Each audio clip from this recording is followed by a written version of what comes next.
China on Monday officially released the 2023 edition of its so-called standard map. The map incorporates its claims over Arunachal Pradesh and Aksai Chin region, Taiwan and the disputed South China Sea. India maintains that the state of Arunachal Pradesh has always been and will be an integral part of the country.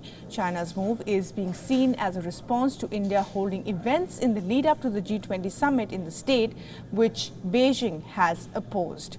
With China's growing belligerence, the border has become a battleground for testing wills and resilience as well. And that's the new map on your screens. Now, analysts say China's completely unfounded claims initially extended only to Tawang, a part of Arunachal Pradesh, where the 6th Dalai Lama was said to have been born. Since the 2000s, however, China has been claiming Arunachal Pradesh in its entirety. Pertinent to remember here, independent India has been exercising sovereignty over it. Arunachal Pradesh became a union territory in 1972 and a state in 1987. Arunachal Pradesh is also located at the confluence of the international borders of China, Myanmar and Bhutan, giving it strategic importance. This extension of territorial claims indicates a concerted strategy consistent with China's stance on the East and South China Sea disputes. The Chinese map also includes the Aksai Chin region. Chinese aggression has sparked clashes along the mostly rugged, mountainous border known as the line of actual control. Both sides have increasingly militarized their border policies and shown no indication of backing down.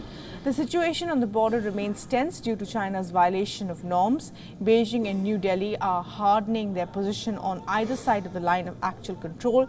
India is firm. Peace and tranquility in border areas is essential. New Delhi says it is fully prepared and committed to protecting the sovereignty and dignity of the region. India is hosting the G20 summit on September 9th and 10th.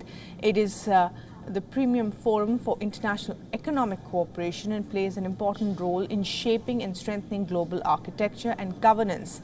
The G20 members represent around 85% of the global GDP and 75% of the global trade, and about 2/3 of the world population as well. Now, as mentioned, China's new map also underlines claims over Taiwan and South China Sea. Taiwan has lived for decades under constant threat of invasion by China. Beijing claims Taiwan as a part of its territory to be seized one day, even by force if necessary. However, many Taiwanese people consider their self-ruled island to be distinct, whether or not independence is officially ever declared. Beijing plans to control strategic choke points and deny access to foreign forces. Xi Jinping recently said that China must modernize its military to make it a Great Wall of Steel. President Xi also said that China must oppose pro-independence and secessionist activities and the interference of external forces. China has also continued to use grey zone tactics to test Taiwan's response, and tactics that include sending drones, balloons and fishing boats to areas close to Taiwan. With defense outposts on artificial islands, China claims almost all of the South China Sea. The South China Sea is a key gateway for the large chunk of the world's merchant shipping. The sea contains rich fishing grounds and reportedly reserves of undiscovered oil and gas. The South China Sea, therefore, is a key economic and strategic subsection of the Indo-Pacific as well.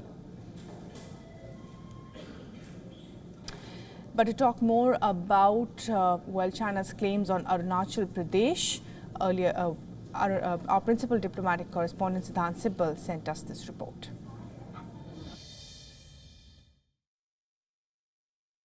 The Chinese government has issued a new map of the country. It has been issued by the Ministry of Natural Resources, and the map stakes claim to Indian territories, the state of Arunachal Pradesh, Aksai Chin, to Taiwan. When it comes to South China Sea as well, large portion of the sea that rekindles dispute with countries like Vietnam, Philippines, Brunei and Malaysia. But essentially the timing of the map is something that has been closely watched.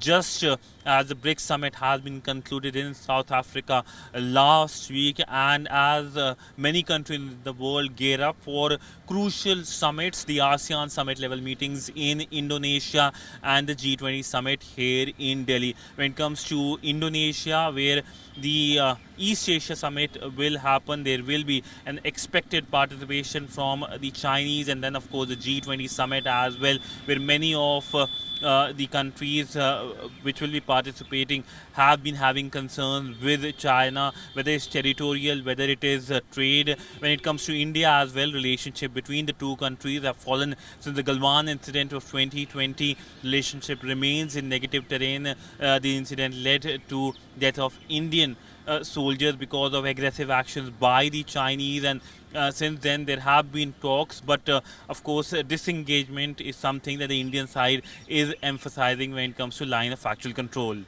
With video journalist Chandrasekhar Siddhant Sibal for WION in New Delhi.